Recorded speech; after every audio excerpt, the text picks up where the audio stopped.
কি ঢুকতে দিচ্ছে না ঘরে? না বাবা কি টিফিন এনেছো, ওটা আগে ওকে বলতে হবে না? জ্ঞান পেয়ে গেছে না বাবা। তোমাকে তো আসতেই দিচ্ছে না। চিনি তোকে দেবে, কি এনেছো তোকে দেবে। ওইটা এই দাঁড়া বাবা, এই দেখো এটা চাউমিন আছে আর ওর তো জিলাপি আছে। গরমা গরম জিলাপি। হ্যাঁ গরম জিলাপি। এটাই কি আছে? ওফ, এটা কি সিঙ্গারা? এর মধ্যে আছে হচ্ছে হলো সিঙ্গারা। ছিঁড়েই দিলাম প্যাকেটটা। সিঙ্গারা।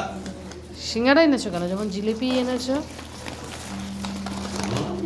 আর এই হচ্ছে হলো আমার জিলিপি উকি মারছে, আর এইটা হচ্ছে হলো চাউমিন, এই হচ্ছে হলো জিলিপি একদম গরম গরম। উফ, আমার তো দারুণ লাগে জিলিপি খেতে গো, ধরা যাচ্ছে না গরমে।